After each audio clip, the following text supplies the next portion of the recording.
But like, I still love riding, and like, I'll be the first guy at the lift waiting for it to open for practice.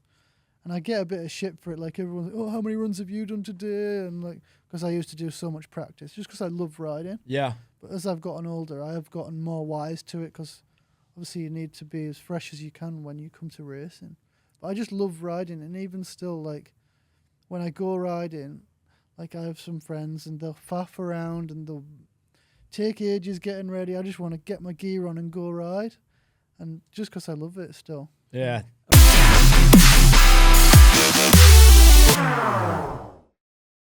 Unleashed with the Dingo and Danny, fueled by Monster Energy.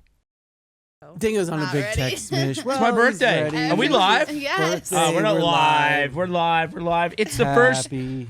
No, you can't do that now. Okay. It's the first. It's the first show back. So it's bear with us because it's I don't know. It's like a little. I'm not a little loose. I mean, Been a big holiday season. Yeah. yeah. It's been a big holiday Yeah. season. How you doing, Danny? Doing really good. Yeah. Looks like you made a lot of hats over the holidays. I did make quite a few hats over the holidays. And What's your favorite one? I did make some really cool corduroy ones. Yeah? Ooh. Yeah, corduroy, and then this material, which is like a blanket thing. Do you go and actually like to the fabric store and just choose your favorites? I do, but sometimes I don't know what I'm gonna get because I order the fabrics online Oh. and then I cut them up. Oh. But I want to start going to like fancy fabric districts. While you're in LA, you should. They have like all of those fancy famous stores here. They do. I've seen the markets like near downtown. Yeah. And then we have Brittany Palmer. Hi. Always lovely to have you. You brought your dogs in today. I did. Hendrix and Banana Joe wanted to come hang. Yep. So if a dog makes an appearance, that is, they don't look real, by the way. So maybe we should give them an appearance, I know. just so everybody can see. And our guest today, hailing from the UK, let's give it up for Danny Hart. Crowd goes crazy. Thanks for having me. You're from Redcar, That's right. United Kingdom. Redcar. That is a weird name for a suburb. It is Do you call them a suburb there? just a town. Just a town? Yeah. And it's northern England? Yeah, we're like not far, like as far north as you can go, pretty much. Like on the northeast coast, we're just like, there's only one city above us, and then you're in Scotland. So yeah, pretty far up. I'm going to go ahead and say that you sound like you're a character from Game of Thrones. Is that right? Did you ever hear that? I haven't watched that. No, I've never. I kind of assume that's how like living in England is. No, Like because Game of there's different Thrones? accents. Yeah. Like London, UK this is a thicker accent. This is like a real, Yeah. But like for me, if I go like I say, an hour north to Newcastle, like even I have to tell them to slow down sometimes. Right. Yeah. What's your football team? Because is there a football team in Redcar? No, Middlesbrough. Middlesbrough. Yeah. And then who's your big, is Newcastle the rival team? Yeah, Newcastle are like way better than us now, though. Like they're like doing really well in the Premier League. We aren't even in the Premier League. You guys are out? Yeah. Do people come in and out of the Premier League? Yeah, and we've been out of it for a while. So, And then I think if you're going to go any further north, so it goes into Scotland? yeah, so you've got like where I am, Newcastle, then you're in the borders of Scotland, and then you're like Edinburgh, and yeah, you're up there. Is it crazy to say that you sound a little bit Scottish? Or is that crazy? That's crazy. Okay, sorry. That's crazy. I'm, Tom. back I'm Australian, just so he leave. can hate me off the bat. Yeah, He's already don't. not going to like me. So I'm just going to like dig it in a little bit. I got to start with this. Redcar Rocket. When I originally looked at it, I thought it was Red Rocket as a nickname, but you're the Redcar Rocket.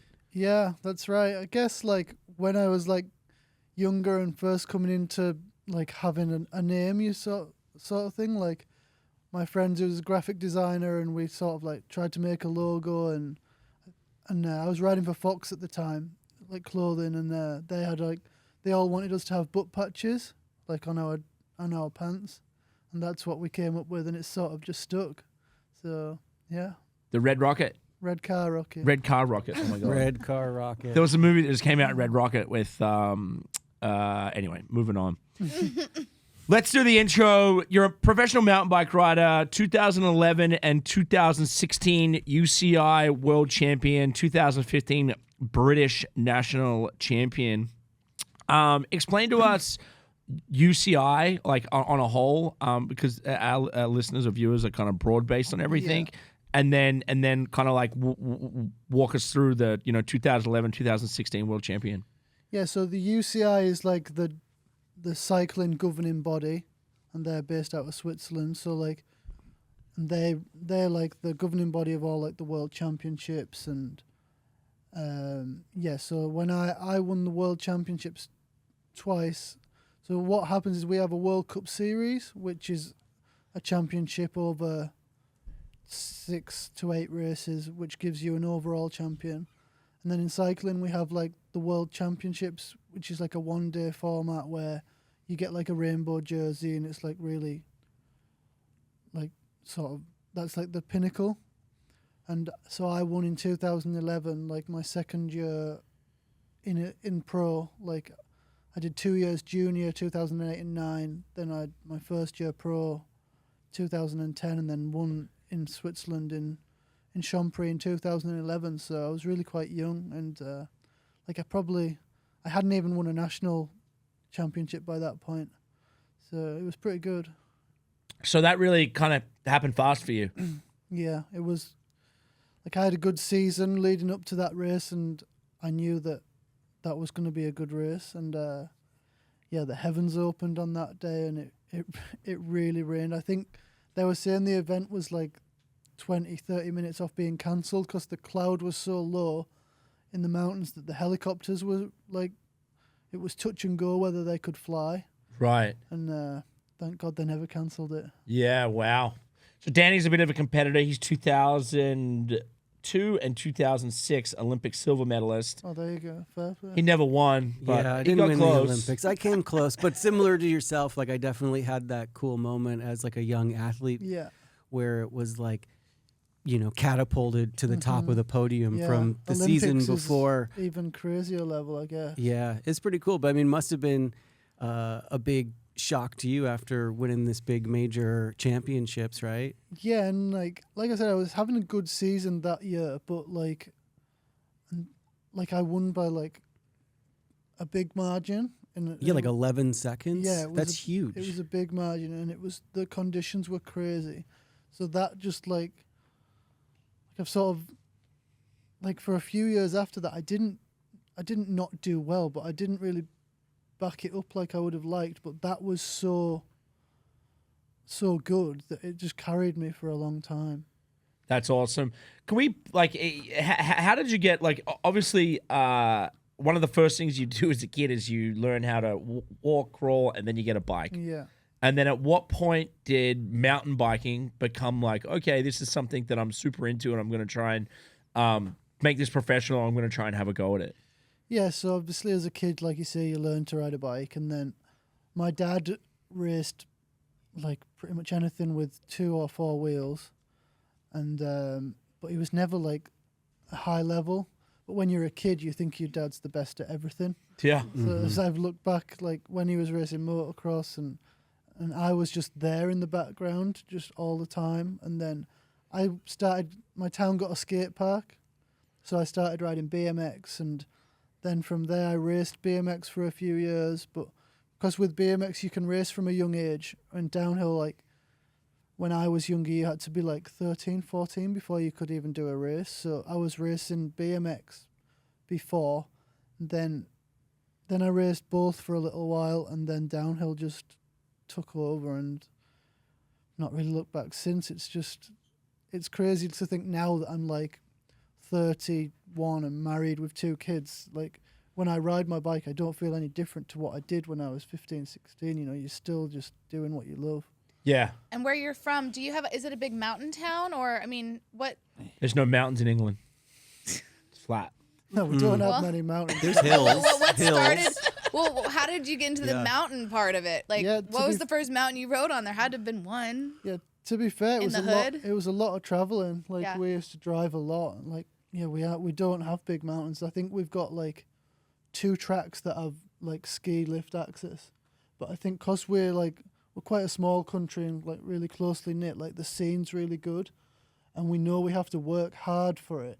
Like because we don't have a ski lift where we can just go and ride every weekend. And we're like, if it's raining on the weekend, where if you're like out in, like we don't take it for granted. If it's raining Yeah. and the weather's rubbish, we still need to get out there and do it because we have to travel for it. We have to work hard for it. Whereas, like I see, like when I was younger, like you have places like the Alps in France, the French Alps, and you've got Whistler. And when I was younger, there wasn't many guys coming out of there because what I think is they just take for granted what they've got. And if the weather isn't perfect today, oh well, we'll just leave it and we'll go tomorrow. Whereas we work super hard and I feel like there's going to be such a respect in the community when they see you out doing that Yeah. because they know what it takes to actually that's persevere. right. Like when I was younger, like not as much now, but like the UK had some of the best. Like if you have the top 10 at a World Cup, it wouldn't be out of the question to have 5 guys from the UK. Like France have taken over a little bit now. You know, they've got a really good crop of riders, but like for a long time the UK were really like also with the Aussies as well. They were super quick. And Yeah, well, they're super stupid too.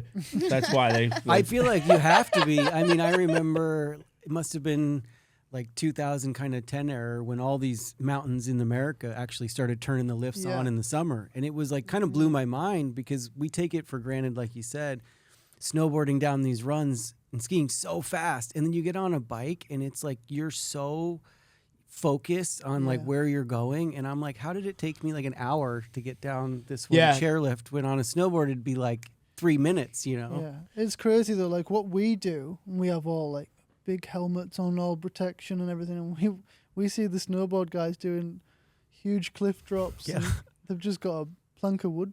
Nah, strapped to fuck the that. feet, What you guys do effectively. is super dangerous, and I have found a newfound respect for it. About when Danny said we spent a lot of time in Mammoth, and Mammoth became like a place in the summertime where they turned it on and they built the track and they have all the trails and stuff. And I went down there once, and I was like, I'm good. I don't need to do that again.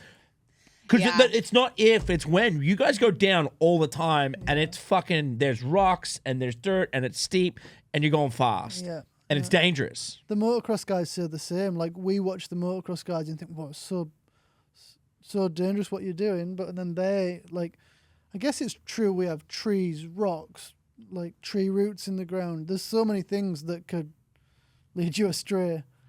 You said something that earlier. You won your first UCI World Championship in 2011. I'm not good at math. You said you were young. I think you were around 19 or 20 Yeah, then. that's right. Yeah. And you said that day it almost got cancelled. Do you think that you had it in you because no matter what, growing up, whether it was rain, hail, or shine, you were going to show up and ride? Yeah. That prepared you for that moment, do you think? Yeah, for sure. Yeah, I think so. But like, and then since that day, that stigma has never left me. If we're at a World Cup and there's a slight bit of rain on the radar, everyone's like, "Oh, it's your race, it's your race." But that's not the case now because the level's so high that anyone can win on the day. But like, I do have good rides in the rain, so it does add up, I guess.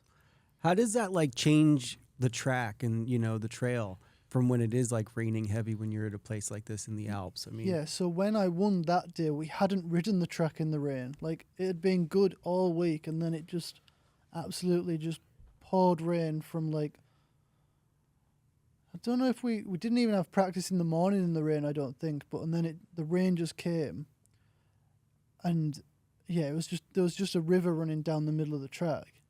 And because I've ridden at this point in the rain for years, like at home, I know that under the water, so under that river, there's It dirt sounds- and rocks. no, and- it's like it's clean. There's water running across the top of it. yeah. So I know that there's grip in there. Granted, you get a little bit wet, but I was in the start line, I saw the river running down the track, and I was like, right, well, get in there, and away we go. And honestly, like, I could have done that run over and over again. So you really follow the river, is you're saying you Pretty follow much, that. yeah. Oh, so it was your advantage, in a way. I guess, yeah, because I can ride that stuff better than other guys. And so Aaron Gwynn, American guy, was having a really good season. Like, he won the World Cup overall, and he was the guy to beat. And so I was second to last rider to leave the start, I think. No, not even. I was like, I think I had maybe number 6 or something, so meaning there's 5 guys behind me. And then there was no one, like, nobody was getting down the hill. And then Aaron was on a good run. I've looked at the times and I've looked at video and stuff, and he wasn't going to beat me at this point, and then he crashed. So, yeah, it's like another way of looking at it is the guys out here who don't necessarily ride in the rain very often, they like just go as hard as they can because they don't really know. Whereas my way of looking at it is because I know how it is. So there's no in between. I think you're either good and you just take your brain out and do it, or you just get on the back foot and it just doesn't work. Well, how important is it staying on the bike? Obviously, in those situations, there's lots of people that are going to crash in races, right? And there's obviously a strategy to, all right, you've got to push the limit, but also you've got to stay on your bike because most people are not going to finish. Yeah. So there's been a few races over the years where the rain has come and it's totally messed up the race. Like there was one race in 2017. It was Lords, our first World Cup. And the day it just poured rain, and so the guys that didn't qualify very well, so they come down before the fast guys at the end. It didn't rain for them, so then like guys that would never normally be in the top 10 potentially come down in the dry. Yep. And got a perfect track, and then the guys that qualified really well got totally poured rain, and we were just like there was no chance of doing anything. And I fell off once or twice, to be fair, and then I pretty much just gave up. I was like, I'm just going to ride down and get to the finish line. But I never thought about it. Like, lots of people were crashing. So if I'd have just carried on pushing each time, like, my wife went crazy with me. Like, what are you doing? Like, everybody was falling off. I fell off a couple times, but I was at the back of everybody that fell off because I just get me home. That was right. Is your wife at every race? Yeah, it's cool. Like my wife used to race World Championship motocross. Yep. So she really knows what it takes. And, we just travel around Europe in our camper, and we have the kids and it's just like home from home. How good's a camper van? Oh yeah. Oh, they're the best. We did it. Awesome. We used to have a TV show on one of the seasons. Well, we drove around buses here, but one of the seasons we did the European vacation, and we spent like 3 weeks in Europe. Yeah. With way too many people in one motorhome. But that was probably one of the best summers ever. It was really cool. It's awesome. What's your favorite? Obviously Whistler's a big one. You said Switzerland. What's your favorite trail or favorite place to like ride, and what's like the scariest one? Because I want to get into like the actual difficulty and the crashes. So last season, the season that we just had, we had a new track in Andorra, and it was super short. It was really dry, and so when the track's really short, it's really intense. Like you can't let up at all. Like it was between 2 and 3 minutes, I think. So like that 2 and 3 minutes, it's just so, like, I'm going to say dangerous. I know they're all dangerous, but like this, you're pushing so hard, and like the level of everybody is so high that like it's really scary. And there was like some awkward, like nasty gap jumps with like horrible landings, and there's lots of big crashes. That was like that was the hardest one for me last season. Yep. And the top of the track is really fast and big corners, big jumps where you can't really make or lose a lot of time. So that makes the track even shorter again, if you like, because once you leave that top section and you've got like a minute and a half of hard track, it really makes that minute and a half super important and really intense. You had a second place at Leo Gang. Did I pronounce that right? Yeah, you did, yeah. And that was in June. In June, what part of the season's that? So that was still early on. Yeah. That was like the start of the season, really. That was really cool. Like, the track there, like, they changed it a couple years ago because it used to be really, like, bike parky, like, easy, just berms and really fast. Whereas then they changed the last section to a really steep, technical, horrible, hard, because it's always wet. We've never had a dry race. Really? A dry weekend. Oh, okay, yep. It always seems to come good at the end, but like practice and everything, it's just a battle to get down. So yeah, it was normally like I'd struggle there. I've crashed there a lot of times and not actually made the final like over the years, but this year it turned out really well and I put a good race run and my old teammate actually won and I was second. So, Sick. And then you became a father for the second time a few days later? Yeah. So Competing a at couple of snowshoe? weeks, yeah. Yeah, we were in snowshoe.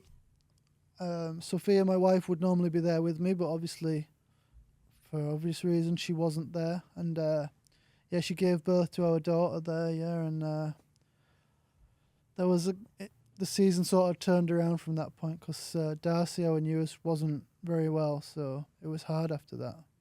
So you guys stayed back home? No, so I went to snowshoe. Okay, I yep. raced snowshoe, and I had to get an emergency flight home after. Oh, shit. Because we had another race actually the weekend after in Canada, which I missed because I had to come home because my daughter was sick. So, yeah, it was... the season took a turn from there. Like, my head was up my ass and my head wasn't really in it. And it was like the bike wasn't the main thing in my life anymore because there was a lot of other stuff going on. So the season sort of didn't go so well after that. And everything's all good now? Luckily, yeah, like she was an intent, like when I went home. So I raced on the Saturday at 3:00 in the afternoon. I was in a car at 5 p.m. then on a flight at 10 p.m. that night. And then I walked in and she was in ICU and like breathing tube. And it's brutal to see your baby like the first time in that situation. You couldn't pick her up or anything. Oh. But then it's gone full circle and she's like firing on all cylinders now. Like, but they don't know what the problem was. Really? That's what's scary. But Oh. Yeah, Yeah. there's those tough... Yeah, that's... yeah. it was pretty heavy, to be fair. And you think, though, like a few races after... There was, like, 3 races after that, and my wife was like, look, we need you to go, and we want to see you doing... It'll be better for us if you're there doing that. And, like, because my wife, like I said, she used to race motocross, and she knows what it's like. So, like, I was like, look...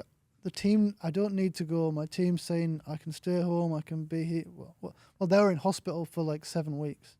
And she didn't leave the hospital, my wife. So it was like, she said it's like being in jail, but it's worse because you've got a sick baby.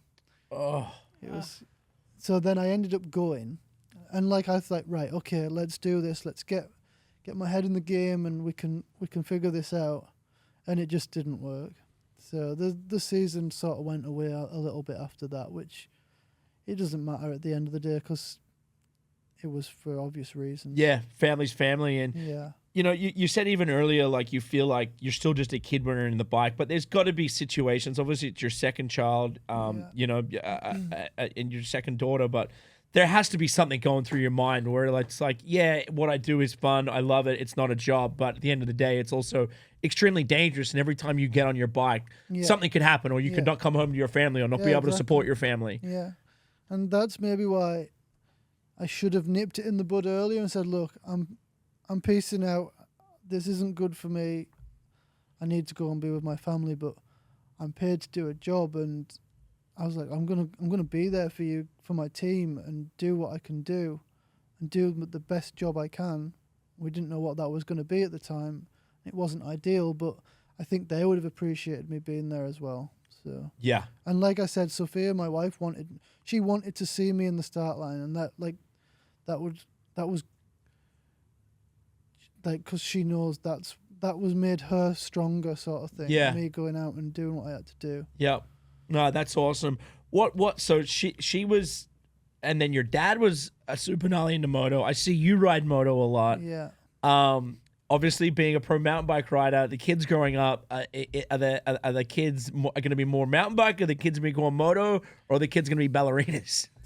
Well, that's funny because my eldest daughter, who's 3 next month, she's like the ultimate girly girl. You know, she loves it. And but me and my wife, like, she raced motocross. Like I said, I raced. All I've done is race. I've never had a typical job, you know. So it's like, we'll just have to see. they can, as people say, they can do what they want to do, and we'll support them either way. It's funny, right? Growing up in a camper van, traveling around, it's you would think, oh, maybe, and then it's either or, right? It's one of She's the, been traveling since like day one. Yeah. Like as a baby, she was straight out in the camper and traveling around the world. Have you had any severe crashes? I've been quite good, to be fair. Like last season, I like hit my head quite a few times, and like I'm thinking, Jesus, this is just like happening time and time again. And then I always walked away. I must bounce quite well or something. And but Probably got a tough head. yeah, I mean, I good mean, helmet. you probably got ancestors that were knights or something, so you're probably pretty tough up there. But like injury wise, like I've been pretty good. Like when I was younger, I had like my shoulder rebuilt. I guess that's as bad as it's gotten. Yeah, Touch wow. wood, it's been That's surprisingly it's good. been okay. You were pretty good with injuries up until later in your career. Yeah, pretty good. I mean, I have only had a couple surgeries, and then just my knee ACL was like the only thing I really had to have repaired, and definitely broke a couple bones. But I feel like there's like this cat-like reflex in you know, that helps you like get back to your feet for snowboarding in a Yeah. way, you know. You But guys know how to fall. but I think I've cried. That's what you learn to I've do. cried more on Yeah. a bike, I think, than I have Yeah. on a snowboard. I'll Yeah. tell you what. You had any good bike accidents? No. I mean, I went mountain biking one time, and I remember I hadn't ridden a bike in years, and I was like, oh, it's like riding a bike. It's super easy. And then I'm going up the mountain. I'm like, holy shit. It's so strenuous to even just get up, Yeah. let alone going down. And then I just remember the whole time I was going down, you just kept hearing squeals, and I was just like, like, it was terrifying. So no bike accidents. That was Yeah. the last time. It's Up, crazy. down. Our snowboard team's super into it. Like Zach Hale and Sage Kutzenberg and those Yeah. guys like rip on their mountain bikes. Like every year when they go to Mount Hood, they ride their mountain bikes more than they Yeah. snowboard, which is cool because I think like pre like 2010, like what you were saying, it wasn't that it wasn't as Like common. the access wasn't really there. You know, it was Yeah. people kind of like biking up and then down. But now with like the chairlifts, and I think the technology Yeah. is so, you know, has So where do you put the bike on the advanced. chairlift? They I'm have sorry. they have a rack for They it. have a rack for They have it. a rack Yeah. for it. I liked what you said though about how we kind of not take for granted, but yes, like of the summer times in the mountains, like because there are people who do this as a profession Yeah. that don't get that opportunity. And I'm always up in the mountains when it's snowing, but I've never experienced it in the summer yet. Yeah, I have been to Big Bear once, like when I used to come over here more. I did a couple days up there, and it's really cool. It would be good to have a World Cup out here, because like a lot of the sponsors, a lot of the brands are out here. It's the same with motocross, I guess. Like, Is there no big one in America? so we have a World Cup which I won in 2019 in West Virginia Yep. in snowshoe. Okay. Yeah, but that's like That's it. it's out there in the middle of nowhere. It's like And a night. It's just It's a crazy. nightmare to get there. Yeah. Is the one in Whistler still one of the biggest? So they don't have a World Cup in Whistler. They have Crankworks. That's it. Okay. Yeah. And for me, like, I don't want a World Cup in Whistler, because I go there, like, I used to go there, like, every fall on holiday. Like, after the season, I would like to go to Whistler and just ride for myself, like, eat burgers, drink beers, do all the fun stuff. But if they take a World Cup to Whistler and we can't do that. You're not eating burgers on oh, race week. No, like, Yeah, Well, I thought and maybe the heavier you are, the quicker you go also- down. Yeah, the so nightlife in Whistler is pretty Yeah. exciting too. can't party, can't Yeah. eat. So what is He's like married with kids. He doesn't care about the nightlife, man. Oh, come Yeah. on. He cares about the Guy could burgers. slam some beers. So I'm curious. So in preparation for these competitions that you do, like, what is your diet schedule? What's your training schedule? Like, is it just straight biking, or do you know? no, so, like, here, the past, like, 2 weeks that I've been in California, I've been using the gym here at Monster. We do a lot of physical training, a lot of miles on the road bike for, like, base fitness, and there is more than just riding the bike down the hill. Like, to the naked eye, people think, oh, it's just riding down a hill, but there's a way more into Yeah, it than that. and your diet, you have to like diet, be yeah, clean. try and eat well, yeah, Right. which is harder over here than it is at home. Is Really? that true? Like, I was just back home, and I eat so much better back at home. Then I'm like, oh, I'm gonna eat good when I Yeah, get but that's back in home. Australia though. It's Nah, like all fish it's and veggies. and it's got worse because of Postmates and Uber Eats and all this shit that they Yeah. give you accessibly. You don't even need to walk to get it. You just sit on your couch. You're like, do-do-do-do. Yeah, but you're the one choosing the restaurants to Uber Eats. Make Don't it easy, Tiger. Not always. you think it's just a suggestion on your lunch? It's just a suggestion. I mean, burgers are way more fun to eat. Are they? Than say salads sometimes. Way more fun. What's your favorite American food? I like Chipotle. That's a good one. It's not American, but It's it's not? American. Yeah, it's American. It's like, Where'd it come from? well, it's South Amer- America. No, I'm just kidding. I It's, think it's American owned, probably. We could probably Yeah. check on that one. Is That's, that like- Chicago. We're getting confirmation. It's American. But also, hey, have you had Baja? Is it no, not Baja, Baja Fresh? No, what's the other one that's really good? what's your favorite American food? I mean, what's your favorite food from back home? fish and chips. Fish and chips. They don't do fish and Like- chips right here. No, they don't. They do I not. I don't even like. You want to do a fish and chip franchise? Me and you will talk later. They It's- do not know how to do it here. It's crazy. It's something so simple, and America has not figured out the fish and chips. Because you just cut the French fries really thick, right? What do you call them? Chippies? Yeah, we call them chips. Yeah, it's Chips. chips. Chippies. I don't know. I thought you guys said chippies. You don't. No, you say man. it. No, maybe Chips? it's a New Zealand thing. But yeah, like if I've been away for ages, the first thing I do when I go home is fish and chips. Yeah. I just So I live on remembered- the coast as well, so we have like really. It's probably good- so Good beautiful fish. there. Yeah, it's great. And like, are there like still random, like just old castles, like kind of in places? I guess so.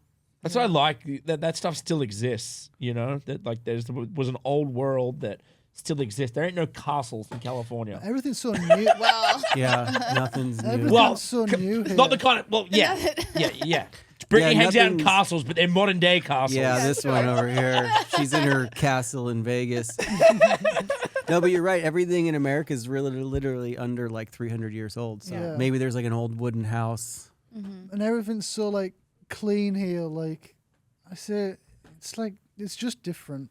Yeah. Like if we want to go for some lunch or something at home, we can just like walk or drive 10 minutes and we'll be in like a nice little town. But here everything's like big shopping malls Yeah. and complexes. It's like it's not like very like I don't know. It's crazy, right? So where I grew up in Australia on the Mornington Peninsula, just wedged down the bottom of Melbourne, which ends up being the mouth of where Torquay is, and then the next bit of land is Tasmania, which is the very bottom. So it's Bass Strait in the sea. And people come to California and some of the most expensive places, Santa Barbara, Laguna, either side, all of it. The water's not that pretty here. It's crazy when I go home, and you didn't really think of it as a kid, but the water where we grew up, it looks like you're in the middle of nowhere, and it's beautiful blue, and you can see all the way through it.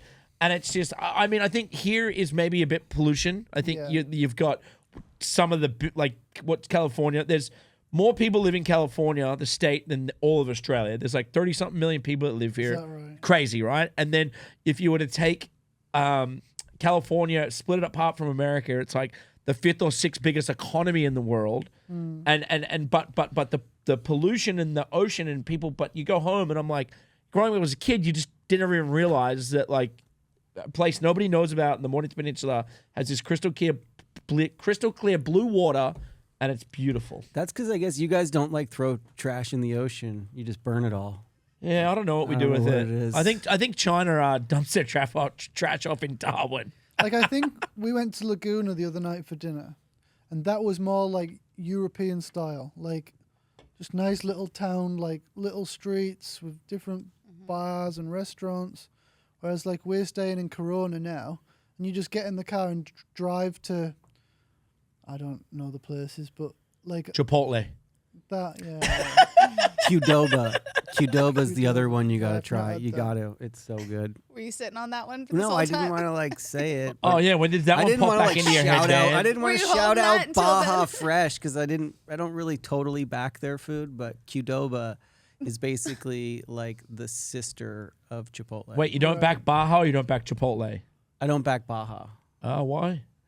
I don't know. They just don't have that fresh like vibe. Because the others do. He doesn't. Even though it's Baja Fresh, I feel like you could get fresher food in Baja. You're probably correct, Dan. Yeah. And everything's so expensive here. Yeah. We go for dinner with the family, and it's like you're looking at $100, Yeah. and it's just, and if you go for lunch as well, there's like you're spending $200 a day. Yeah. And it was just, Yeah, they stiff your hair. yeah. And then if you live here, you got to pay taxes, and then they don't even fix your roads. But they give you free water when you sit down here, and in Europe they don't give you free water. Well, that's not really a thing. They They probably do, give you but- free water in England. They give you free water. no, they Just give gotta you ask cheap for it. beer. Yeah. Maybe. If you like drinking water that tastes like toilet water, then maybe you're all right. Okay, in England or Yeah. here? No, the water in England's probably fresh. I don't know. No? I would Small say, town it would be, yeah. I would say Here, more here, of not those so southern- fresh. So let's take it back to when you got started. What was the scene like getting into mountain biking where you're from? Redcar. Yeah, so where I am in Redcar, there wasn't really a great scene, but even now, like, there's a little bit, but it's not like I have friends who live in Wales and in Scotland, and there's really good scene where I just have to travel a lot, and I should probably have moved away, but you know, home's home, and I never moved away, and it's too late now, really. I totally respect that. But you're a teenager, like as a teenager, you started traveling to Wales and going to these other places. Yeah. So you kind of had to travel to the scene. There was Yeah, really yeah. no one pushing you at home. No, like, well, my parents. Yeah. My dad was pretty hard on me and pushed me hard, but yeah, there was no other riders really. No, I used to ride a lot of BMX, and obviously everybody as a kid pretty much. I raced rides a BMX as a kid. BMX or scooters now. Did you do well? Yeah. Do you find the scooter?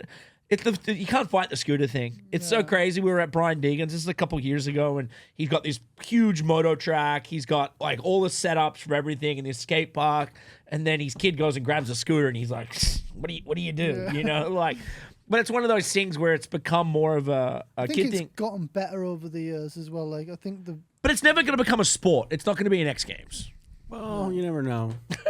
I don't know. I would like to watch big vert scootering. Why not? Did your dad ever want you to do vert scooting? I'd like to see someone drop in, actually. That's kind of sick.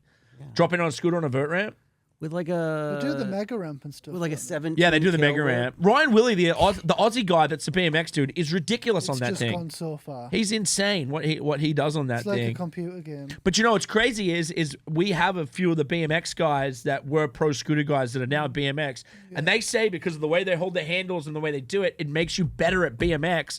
It makes it easier to do the tricks on a BMX bike than Yeah, it is I can appreciate that. on a scooter. And then what did your dad ever like try and push you into moto to compete moto? No, because he did motocross, and then I remember he wanted to stop traveling. We used to travel what would be like 2-3 hours every weekend, and that to us was a lot.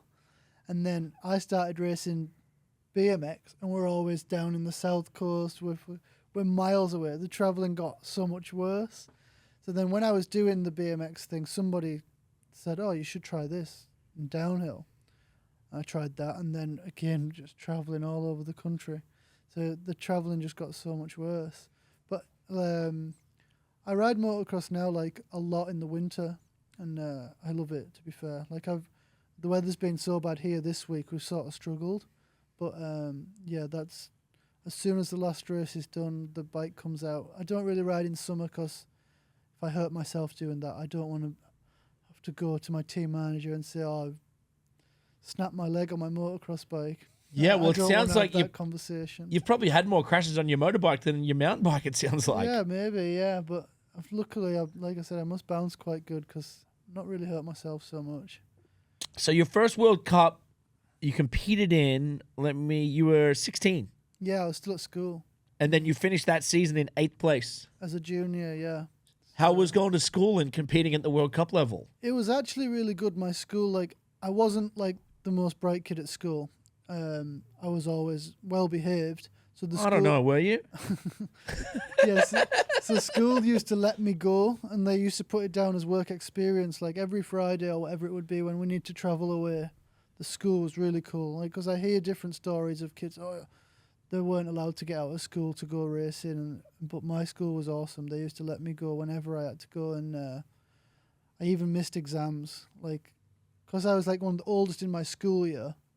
So that meant I was like still racing World Cups because I was quite old for my school year. Yeah. So I had exams and racing, and they let me redo the exam when I got back or something, which you're not normally allowed to do. Crazy. So yeah, they were really good. And then, because obviously I was just gonna go racing anyway. So like the last couple of years at school were totally all in preparation for exams. I may as well not have even been there, but It sounds like you were doing your exams on the road. yeah, pretty much. Yeah. Did you have like, I mean, apart from your father, obviously, who was a huge mentor, did you have other mentors within the biking community at that time? Yeah, because like I said, we're like quite a small knit like community at home for downhill. Like, you can go practicing one weekend and you'd see like Steve P and Jay Atherton and all these guys that were racing World Cups. So that you knew that it was possible to be those, to do what they were doing, racing at the highest level from the youngest age, really. So I guess when I was younger, you'd look in the magazines, you'd see Petey, you'd see the Athertons, and see all these guys racing. But it was never like, I want to race World Cups. It just happened. Like, I was just like, I guess I was good enough, and opportunities just came up, and yeah, we ended up racing World Cups, and I still am 15 years later. That's crazy. Were there many people your age? Was there an age bracket there, or were there a lot of people young on the World Cup, or were most people much older than you? So you start racing World Cups like at 16, and then that's in the junior category.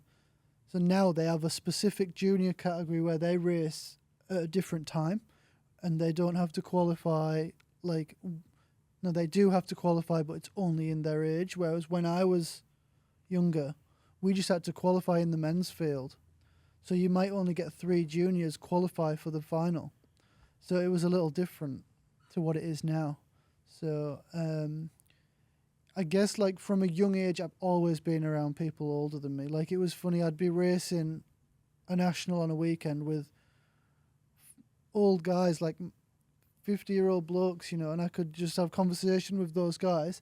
Then I go back to school on Monday, and you're dealing with, it sounds a bit bad, but like, you're just back with kids who were playing Sunday league football, like soccer. Well, there's something super, I would even say special about that, because I was in a similar boat, and I think that being around elders or being around mentors or people of an older age, Yeah. you're going to grow up much faster. yeah. And I think the street smarts you have and the world knowledge you have, you're gaining way more from traveling around the world, competing and being around older people than you are 100%. in that. And not everybody is able to have that experience, but it's one of those things of, you know, you hear some people say, oh, you're an old soul, or you're this or that. You're an old soul because of the mentors and the information you've been given, and you take that into this world. And I think you'll gain far more out of life doing it that way than being at school and having to learn the hard way. Like, another example is I'd have been all the way in the arsehole of nowhere in Wales somewhere, like no phone signal, nothing, racing my bike all weekend.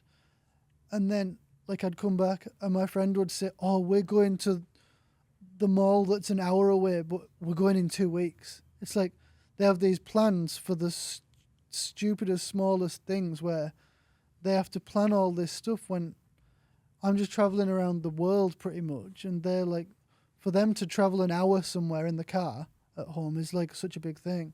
Whereas like I was jumping on planes, this, that, going here, there and everywhere. So like, as much as like I wasn't the best in school, I had so much like life experience. Like, I could just go and get on a plane at 16, whereas kids at school wouldn't have dreamed of doing that. Yeah, or understand how to deal with it. Yeah. So in 2011 was when you barged onto the scene, world champs in Champeri, not Chamonix, Champeri. That's when you won by 11 seconds in tough conditions. What do you think the key to that was? And then my other thing is, what on the second to that is, what's the key to 15 years later still being at the same level, or at the highest level? Yeah, so the key to that, I guess, back then was I was young, and I was like not a care in the world. The bike was my world, and I'd ridden a lot in those conditions, like we've mentioned. So it was just like, it came easy when I was young like that. Now it's different, I guess. But like we said, I've been quite good with injuries. I've looked after my body. I haven't been injured so much. I've never had, at one time, like when I had a shoulder fixed. I missed half the season and had a bit of rehab then, but that's as long as I would have had off the bike. Do you think like it's a bit of like no fear when you're a kid? You're kind Yeah. of like fearless. You're in there. You don't give two craps, Yeah, but you're that's there. it. So you're just gonna give it all. As you get older, you've mentally got to think about it. You've got to physically prepare your body. You've mentally got to think about it. And there's much more to deal with than when you're kind of at a certain age where I see it now with the young kids. They're just like throwing caution to the wind. They'll be jumping everything first. They'll just be flying straight away. But like, what's funny is, because I love riding downhill. I don't necessarily love the racing part of it. Like the pressure and the anxiety and everything is just crazy. Like that Saturday or Sunday that we race, it's not exactly like a fun day. You can probably vouch for it yourself. Oh, like when for you're- sure. Like you're in your own mind in a way, Yeah. like thinking about all the 10 different things that may go wrong and what can go right.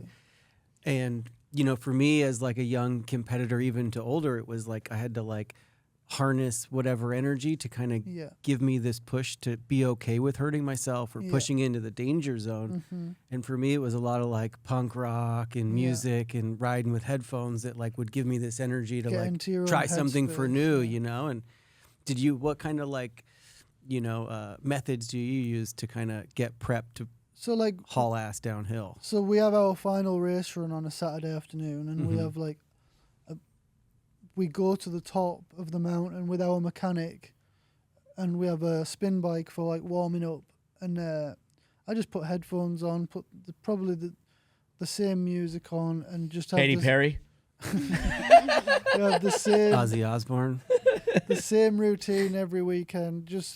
You just like click into this space where everything just happens automatically, and try and get into the start as like with the minimum gap from getting off the spin bike, so your legs are still ready to go. And yeah, you just have a routine and just trying to be planned, have everything written down, like what time you're going to eat. So then there's no room for like, oh, what should I do now? Because you just know exactly how the day is going to go. But like, I still love riding, and like, I'll be the first guy at the lift waiting for it to open for practice.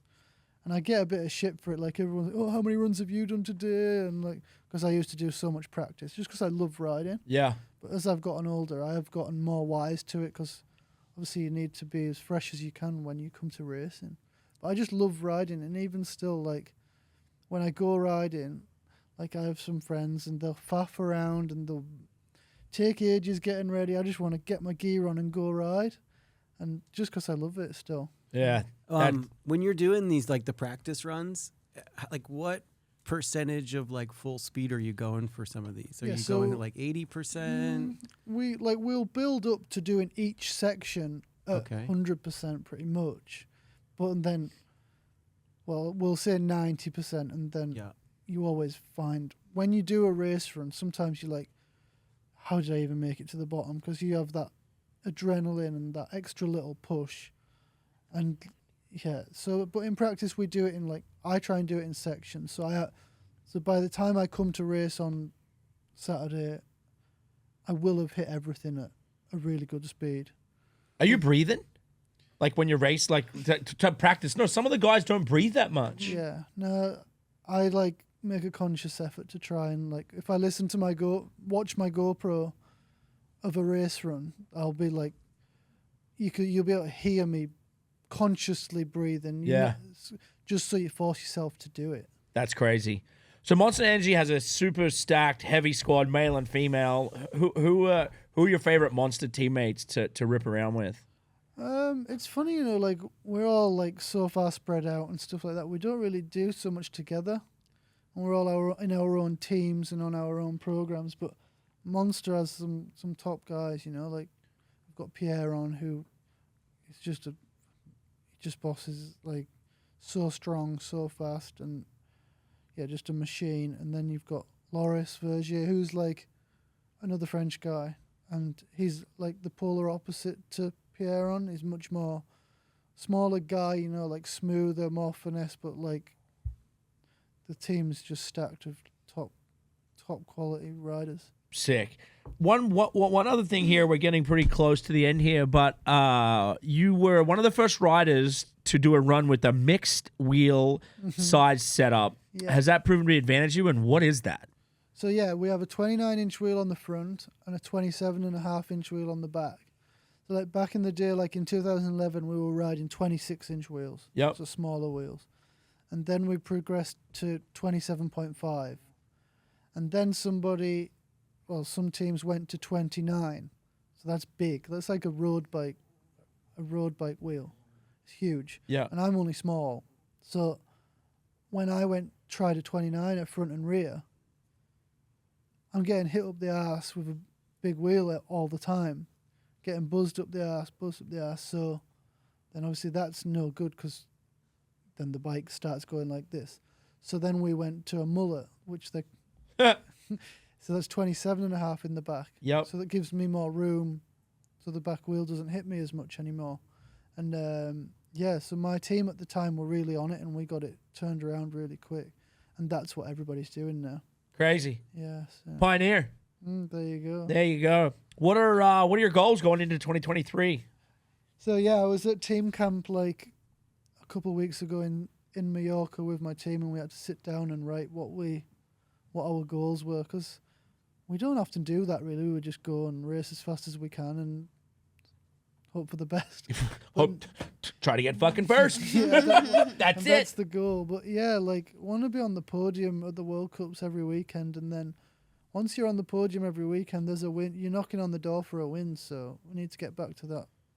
Them ways. Love it. Well, we appreciate you here at Monster Energy, Danny Hart. What we do here is Danny Cass does this quick little lightning round at the end. Brittany chimes in, and you just got to be fast, answer quick. If you don't, sword drops down, and no, I'm just kidding.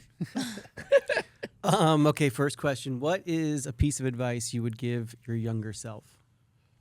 What I would give to my younger self, what I say to other kids is just have fun with it. And to be honest, I did that. So I'll just say, just carry on having fun. Most meaningful trophy in your career? Well, my 2011 rainbow jersey and gold medal changed my life pretty much. So Sick. You have 2 little daughters. Will you try for a boy, or are you guys done? Right now we're done. Things might change, but it's hard work. Need a bigger camper van. I was going to say he probably looks at some of these European camper vans and is like, whoa, let me get that over here. The campers here, like we were looking because we'd like to come back this year, I guess, like after my season, because my season finishes in Canada, so like we're already close. And like coming here and getting a camper, but nothing has a garage. And we've got all these bikes and buy a motocross bike. There's nowhere to put it. No, you need a fun mover. Yeah, we used to have one with a little like 10-foot kind of cargo space. Yeah, you just don't see that here. Like no, common. It's not common at all. I know, and you always see like the camper with the trailer, and that always kind of looks weird to me. Yeah, well, that's admin. Yeah. What's your favorite English slang word? You can't say it. I don't even know. Where I'm from, to you guys, every word's probably slang. What's the most inspiring mountain bike racer of all time, or who is? For me, I would have to say Steve Pete. Yeah, Steve Pete's sick. I did the Baja 1000 with him like 10 years ago. Really? Yeah, he's rad. Oh, we were in the same group. That would be fun. We grew up with a pretty badass snowboarder, Sean Palmer. Yeah. What do you think about him? Well, I was actually listening to a podcast yesterday, and they were saying there was a lot of stories about Palm. And he actually came back in like 2008-9 and did some downhill races, but didn't quite go as planned, I don't think. But he almost made the 2018 or the 2014 Olympic snowboard team. Yeah, he's an amazing all-around we athlete. need to get him in here. He's not a monster guy, is he? But Yeah, he'd talk to us. He was at my 18th birthday. there'd be some story. All right. And what do you think? Who's the best young rider slaying it right now? Right now, you've got Jackson Goldstone, who's really killing it. Like, I think he would have even won a World Cup last year, and he's just second-year junior. and then that's it really. And then last question: is there anyone you would like to ride with that you didn't get to looking up as a amateur? No, not really. No, you got to race them all and beat them all that first year. I've come through like a lot of people have come and gone in the time I've been doing it. So, like I think there's only maybe a couple guys that have, like you've got Greg Minnaar who has done it forever, seemingly. He's like over 40 and he could still go win a World Cup. So he's obviously been there a while. But yeah, I've been doing these things for a while now and gone through so many different like eras sort of thing. So they've all been there. I raced Petey, beat Petey, he Sick. beat me. What about Palmer? Yeah, The that Palm? that would be. Well, I did race him. He came back for a little bit, but wasn't much of a race. Brittany, any last words? I think like I always like to wonder like what pushes you forward, like what's the perseverance that you have to go and continuously do it. Like you've talked about how you've been lucky to not have a lot of serious injuries, but you've also talked about having 2 children and how each race gets a little bit more taxing, I think. So what is kind of pushing you, and what advice could you give others that would feel the same? Like I said, what's crazy is like I still don't feel any different to what I did when I was 15, 16 You just have this years love old. and passion for Yeah. it.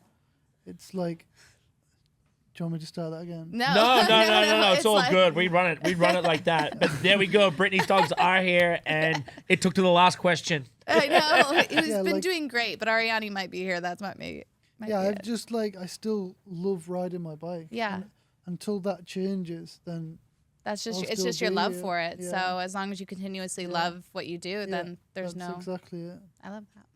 Have you ever done any winter downhill racing, Oh, that's scary. Ooh. like I on haven't, snow? to be fair, no, but there is talk of the UCI wanting to do like a winter Yeah, thing in the front, in like the Alps. because I So, remember at X Games they used to do like the downhill Yeah, on the no, I've- slopes, and I I've always never thought that done was it. pretty cool. Well, they have those bikes that are on the sleds. What are Well, those? no, they things? did like Yeah. They're studded like tires, too. snowmobiles, basically. No, but it's like They're like a, motorbikes with sled But tracks there's no. on them. Is there But a you motor need on like it? a Yeah. really packed, right? Yeah, I for the guess so. bike, it I've needs never to be- done it. you've so never yeah, done it? No. Give it a It go. would be good. I guess you need to do it on ice with proper Yeah. tires. Yeah. With the studs. Yeah. Did freestyle for a while as well. They did freestyle moto as well, and they X'd that pretty quickly because a lot of broken bones. I remember seeing, was it Deegan? Yeah, snapped his femur. That was a bad do, wasn't it? Yeah, yeah. Wicked. All right, Danny. Well, that's a wrap. Thank you.